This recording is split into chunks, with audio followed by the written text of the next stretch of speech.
Bonjour et bienvenue dans cette nouvelle capsule qui va se présenter sous la forme d'un challenge puisqu'il va s'agir de vous présenter Les Misérables de Victor Hugo en moins de 10 minutes. Les Misérables, c'est donc un roman de Victor Hugo publié en 1862. C'est un roman réaliste qui dépeint la vie en France au début du XIXe siècle. C'est aussi un roman épique de par la description des multiples combats qui s'y livrent. C'est aussi un grand roman romantique où l'amour a toute sa place. Et c'est enfin un roman politique et social, car Victor Hugo est convaincu que seule l'instruction et le respect de l'individu pourront rendre l'être humain meilleur. Dans Les Misérables, il va donc plaider, et ce dès l'exergue, pour une justice sociale.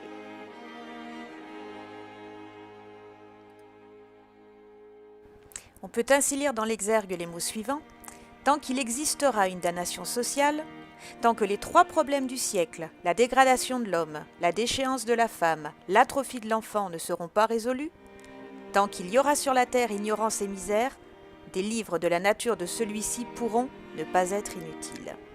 Ainsi parlait Victor Hugo à Hauteville House en 1862, alors qu'il était en exil. Mais entrons maintenant dans le roman et faisons la connaissance des personnages. Le personnage principal et central, c'est Jean Valjean, l'ancien forçat qui va connaître une résilience tout au long de ce roman. Fantine et sa fille Cosette seront d'eux aussi deux personnages importants du livre. Le policier Javert et les Thénardier, ainsi que Marius à partir de la troisième partie du roman, joueront également un rôle dans cette histoire. Jean Valjean va être lié plus particulièrement avec Fantine et Cosette. Mais il sera également lié avec le policier Javert, lequel aura également des liens avec Fantine, mais Javert va aussi rencontrer les Thénardier. Les Thénardier, eux, sont liés à Fantine puis Cosette, également à Marius, et enfin Marius, lui, sera lié à Cosette.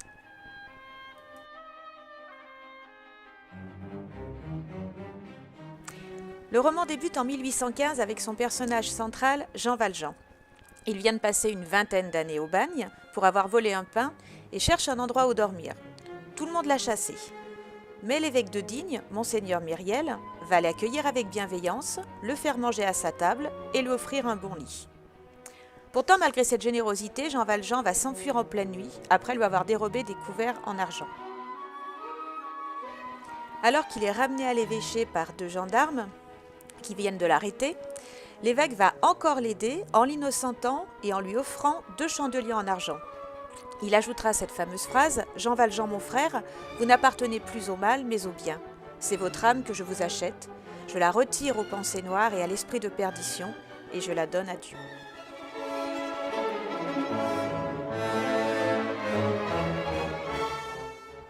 Trois ans plus tard, nous découvrons Fantine, une jeune fille naïve abandonnée par Tholomyès, l'homme dont elle attend un enfant. Cet enfant, ce sera Cosette. Fantine étant native de Montreuil-sur-Mer, elle décide d'y retourner. Et sur le chemin, elle va s'arrêter dans une auberge à Montfermeil, tenue par un couple, les Thénardier. Elle va leur proposer de garder Cosette moyennant une pension pendant quelque temps. Mais très vite, la petite fille va devenir leur esclave et le souffre-douleur de la Thénardier.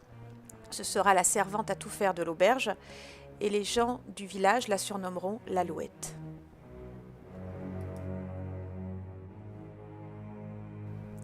Pendant ce temps, à Montreuil-sur-Mer où Fantine est revenue, elle découvre qu'un nouveau bienfaiteur habite la ville, c'est Monsieur Madeleine. Ce Monsieur Madeleine, c'est l'autre nom de Jean Valjean qui, conformément à sa promesse, a refait sa vie en se mettant au service du bien. Ce Monsieur Madeleine offre du travail à toutes les personnes honnêtes et multiplie les actes de générosité. À la demande de ses concitoyens, il va même accepter de devenir maire de la ville. Mais pourtant, un inspecteur de police, Javert, a l'impression que ce visage ne lui est pas inconnu. Après avoir trouvé du travail dans les ateliers de Monsieur Madeleine, Fantine va susciter la jalousie de ses collègues et finalement être renvoyée. Pour payer la pension de Cosette, car les Thénardier lui demandent toujours plus, elle va être obligée de vendre ses cheveux blonds, puis ses dents, et enfin son corps. Elle va se prostituer. Arrêtée par Javert et condamnée à 6 mois de prison, elle va être sauvée par Monsieur Madeleine, qui, en apprenant qu'il est indirectement la cause de sa déchéance, va décider de la faire soigner et envoyer de l'argent aux Thénardier pour Cosette. Fantine est gravement malade et Jean Valjean reste à ses côtés. Mais il va apprendre de la bouche de Javert qu'un homme, qui dit s'appeler Champmathieu, serait en fait l'ancien forçat Jean Valjean et que cet homme va être jugé à Arras pour un vol de pommes. Jean Valjean se débat avec sa conscience et va finalement décider de se rendre au tribunal pour prendre la défense de Champmathieu et l'innocenter en se dénonçant lui-même. Il sera arrêté par Javert dans la chambre de Fantine, qui va mourir avant d'avoir revu Cosette. Nous sommes maintenant en 1823. Emprisonné suite à son arrestation par Javert, Jean Valjean a été condamné aux travaux forcés à perpétuité et s'est retrouvé au bagne de Toulon. Il est parvenu à s'échapper et, redevenu libre, il souhaite honorer la promesse qu'il a faite à Fantine, c'est-à-dire libérer Cosette. Il va arriver à Montfermeil la veille de Noël pour découvrir une Cosette en haillons, souffre-douleur de la Thénardier qui n'hésite pas à l'envoyer en pleine nuit chercher de l'eau dans la forêt. Jean Valjean va venir lui porter son seau, la raccompagner à l'auberge et lui faire cadeau de la poupée qui la faisait rêver. Puis après avoir payé les Thénardier, il va emmener Cosette avec lui. Jean Valjean et Cosette vont s'installer à Paris dans la masure Gorbeau et commencer une nouvelle vie. Mais un nouveau locataire va s'installer, l'inspecteur Javert. Le soir même de son installation, Jean Valjean va décider de partir. Mais les policiers et les soldats sont déjà à leur trousse et ils vont se retrouver dans le jardin d'un couvent, le Petit Picpus. Là, Jean Valjean va se faire embaucher comme aide jardinier et Cosette deviendra élève du couvent. Les années ont passé et la masure Gorbeau a de nouveaux locataires. On y trouve une famille misérable, le père, Jondrette, son épouse et leurs 2 filles. Ils ont aussi un fils, Gavroche, qui a choisi de vivre dans la rue. Les Jondrette sont en fait les Thénardier. Mais un nouveau voisin vient s'y installer, c'est Marius Pontmercy. Ce Marius va remarquer une jeune fille qui se promène dans les jardins du Luxembourg avec un vieil homme aux cheveux blancs. Il va en tomber aussitôt follement amoureux et essayer d'attirer son attention sans se faire remarquer du père. Un jour, il va les suivre jusqu'à leur domicile, mais du coup, éveiller l'attention du vieux monsieur. Quelques jours plus tard, ne les voyant plus, Marius va se rendre à pied vers leur immeuble et apprendre qu'ils ont soudainement déménagé. Il est désespéré. La révolte gronde dans Paris. Marius a perdu la trace de Cosette mais pense toujours à elle. Éponine, une des filles Thénardier, est amoureuse de Marius et lui propose de le conduire auprès de Cosette qui est installée rue Plumet. C'est devenu une belle jeune femme.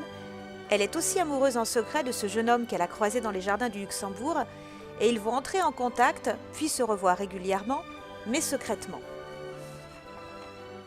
Le bonheur de Marius et de Cosette va pourtant être bref, parce que Jean Valjean a décidé de la faire partir en Angleterre. Ainsi, le lendemain matin, lorsque Marius va arriver rue Plumet, il découvrira la maison vide. Désespéré, il est décidé à mourir. Une voix va alors l'interpeller et lui indiquer que ses amis l'attendent sur une barricade. Il va donc partir rejoindre Gavroche et Enjolras et d'autres révolutionnaires. Soudain, dans la bataille, Gavroche va reconnaître un homme de grande taille. Pour lui, pas de doute, c'est un traître, un mouchard. Cet homme, c'est Javert. Ce dernier ne va même pas chercher à nier son identité. Il va être fait prisonnier et attaché au poteau d'un cabaret. Pendant que le combat fait rage, Éponine, la fille des Thénardier, mortellement blessée, va avouer à Marius qu'elle l'aime, mais pourtant lui remettre un billet que Cosette a écrit pour lui. C'est son adresse avant son départ pour Londres. Grâce à ce mot, Marius comprend que Cosette ne l'a pas abandonné. Le jour se lève, les insurgés se savent perdus. Jean Valjean, qui les a rejoints, a obtenu du groupe l'autorisation d'exécuter leur otage, Javert. Il emmène le mouchard à l'écart de la barricade, mais au lieu de l'exécuter, va tirer plusieurs fois en l'air et lui rendre sa liberté, après lui avoir indiqué son adresse. Au même moment, la barricade est prise d'assaut. Gavroche mourra en chantant.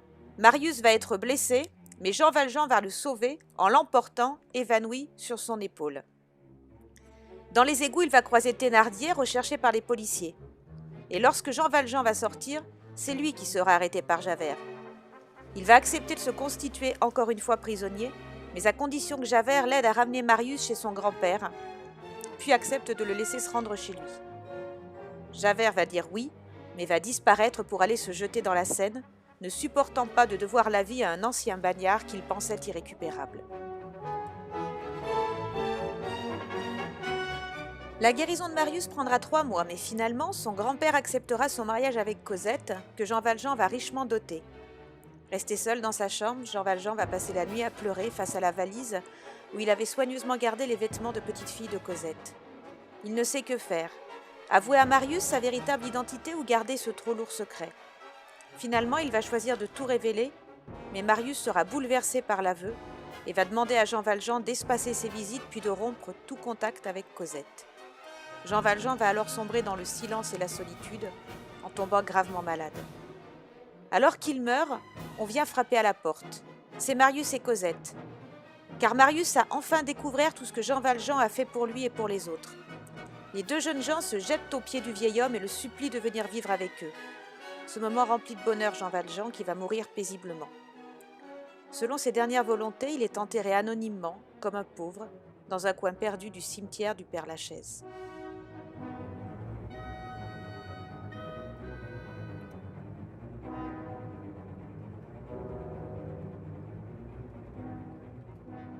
Et voilà, j'espère que cette présentation de ce très beau roman de Victor Hugo vous aura donné envie d'aller le découvrir par vous-même. À bientôt!